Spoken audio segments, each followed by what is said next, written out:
It's me, Sudeepa. Hi, it's Ms. Rijana. Hi, it's me, Amuna. Hi, it's me, Che. Today we are going to do presentation on working with families. This show covers the early childhood education influence of both Maslow's hierarchy of needs and Bronfenner's bi-ecological theory. Academic and personal growth becomes possible only after children obtain their most fundamental requirements, including food, safety, and love. According to Bronfenner's theory, different ecological environments such as family and society work together to form the complete picture of child development. Our exploration will investigate the manner through which these theories direct educators who support children along with their families and communities. Okay, then let's begin. Learning experience for young children develop better through theories like Maslow's hierarchy of needs and Bronfenner's bi-ecological theory. Educators should integrate this perspective because they allow the creation of nurturing learning spaces with respect individual child needs and environmental influences. Theories provide tools which enables developers to create learning approaches that support children through their family and their surrounding community and by design. So, Sudeepa, what do you think? What is the application of Maslow hierarchy of needs appears in early childhood educational settings? According to Maslow's psychological model, human beings pursue motivation through progressively advanced needs, starting from basic survival requirements up to achieving self-actualization. Like you asked Amuna, this is the answer. Using Maslow's hierarchy of needs, early childhood educators can understand how specific needs affect children's success in learning and development by being met, or children become secure and involved and prepared to explore new experiences when their fundamental physical and emotional requirements receive satisfaction, thus promoting their overall development and lifelong education. Likewise, let's discuss about the structure of needs in early childhood education according to Maslow. There are 5-level hierarchical model of Maslow's hierarchy of needs, usually appears as a pyramid structure. So let's discuss about the pyramid structure. Psychological needs. The process of learning begins only after children receive the basic psychological needs, which include common things like food, water, and shelter, safe environment, along with nutrition meal in early childhood setting, make children physically ready to grow and explore. Second one is safety needs. Children require a safe setting for them to build confidence and feel comfortable in order to explore and learn. Educators serve as essential figures to establish predictable educational setting with nurturing relationship and create consistent routine because they play an instrumental role in providing safety to children. Likewise, the third one is love and belonging, which is really very important to give a strong positive connection with caregivers, peers, and family members. Early childhood programs that promote good family relation through meaningful contact enable children to feel a sense of attachment and environmental trust. Similarly, the fourth one is STEAM needs. Children develop higher self-confidence combined with self-worth through recognition of their accomplishments and attempt work. Child self-esteem develops under the guidance of educators who provide encouragement while allowing independence and creative idea expressions. And finally, this is the last point from the question you asked, Amuna. This is self-actualization. The highest tier becomes self-actualization, where people achieve their fullest potential and fulfill their possibilities. Educators in early learning settings enable children to achieve self-actualization through exploration opportunities, creative activities, and problem-solving tasks that build confident learners. So, I'm going to talk about influence on children. The development of children undergoes changes in response to Maslow's hierarchy of needs. In accordance with Maslow's theory, children require the essential requirements to be satisfied as a necessary step moving through the levels of development.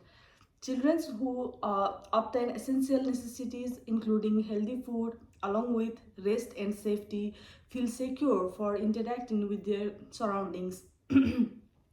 When children find love and acceptance from family members along with connections with educators and friends, they develop stronger social abilities through which they can make deep relationships. Children who receive all their essential needs meet can explore freely while expressing creativity as they develop purpose in an environment that supports their development. So let's talk about influence on family. Family dynamics depend on meeting essential requirements according to Maslow's hierarchy of needs. As this foundation produces strong relationships, family members who obtain essential needs such as food and shelter and live in a secure space experience reduced stress, which lets them concentrate on building strong emotional bonds as well as taking care of their emotional wellness. The fulfillment of basic needs creates better emotional availability among parents, which produces strong attachments with the household. So, I'm going to talk about influence and community. According to Maslow's hierarchy of needs, people require basic needs satisfaction combined with community belonging and individual personal development opportunities in their social environment. Access to fundamental resources, including food and housing and safety from communities, creates more secure atmospheres which reduce personal stress and enhance life well-being. The strength of belonging can be developed through community-based social programs alongside inclusivity initiatives and personal connection programs that make people proud, important, and involved. So we can take an example like the global pandemic exposed how essential it is to meet basic requirements before starting major infrastructure schemes. So basic needs such as food and shelter and financial security became so challenging for many Australians that infrastructure development assumed a low importance. So community engagement requires projects to base their on Maslow's hierarchy by focusing first on meeting material safety demands before pursuing higher level goals for personal fulfillment. So, Amuna, what is bioecological theory of child development formulated by Bornfeiner? The bioecological theory developed by Bronfenbrenner presents a whole approach to explain the way environment elements affect children's development throughout the developmental stage. The theory shows that human development exists through mutuating social connection with physical areas from infancy until death. The theory sheds light on developmental experience that endure because of the diverse environmental origins, as stated by Irving and Carter. Through time, the theories experience the essential development phases. The ecological model operated between 1973 and 1979 by studying the connection between environmental environments and child growth. It proposed the five interconnected system. The microsystem describe the interaction between family members and the education system as well as peer groups. The mesosystem describe the way different microsystems communicate with each others and when home interacts with schools. External environmental forces affect family life when parents face work related complications. Cultural, along with societal norms, create the macrosystem which determines how children interact with their environments. And within the process, person context model, which ran from 1980 through 1993, researchers showed that children take active control over their own growth. Rosa and Touch highlight that developmental connect with both personal traits, including temperament and abilities, along with time based development processes. So, what is the bioecological theory of Bronfenbrenner affects children while influencing family and community aspects related to social behavior, relationships, and culture and context? Icha, I would like to ask this to you. Bioecological theory represents a model that influences human development. The theory demonstrates how different environmental elements, starting with family and moving to peers and education and media, affect people as they grow.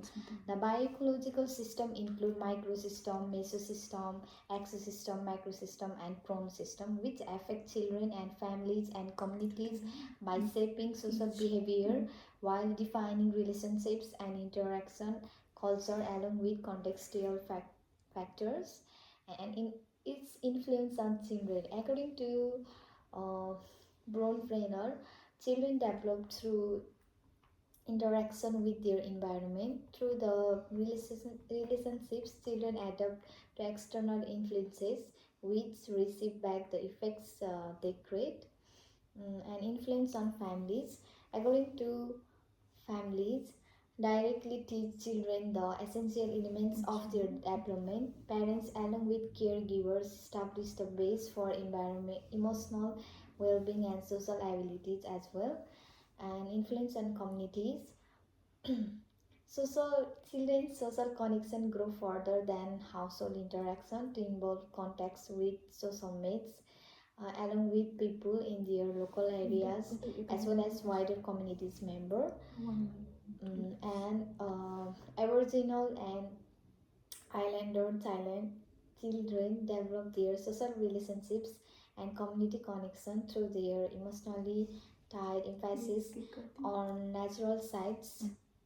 Children learn about their services and their environment when they act within their communities. So, So, what are the approaches to teach in early childhood education, Amona? developmentally appropriate practices. Early childhood education teacher need to develop educational experience that shows respect towards a child's personal background and matches their developmental needs. Reflective practices. When teachers practice reflection, they gain better awareness to serve the unique requirements of both children and families. So, teaching strategies for engaging children, the inquiry based approach enables children to study various family dynamics and community situations by using questions together with experiential learning and the 5 E's instructional framework that begins with engaging and ends with evaluating. So likewise, the educational method and teaching strategies shown in this employment application demonstrate that they correspond to both NQS and EYLF learning framework standard regarding inclusion and culture responsiveness and identity development. Likewise, the curriculum emphasizes event based and inquiry based learning to develop children's understanding of diversity and their community connection in accordance to EYLF outcome number 2. So, Yeah, so in conclusion, early childhood education receives a steadfast foundation where educators combine Maslow's hierarchy of needs with Bronfenbrenner's bioecological theory of children's full development. Teachers must guarantee children receive their essential needs and establish meaningful experiences with assistance with their emotional well-being and help develop their sense of identity and belonging. So the teaching methods incorporating developmentally appropriate actions, purposeful instructions, along with inquiry-based methods match both the early years learning framework and NQS course to deliver high quality education. which also celebrates cultural differences.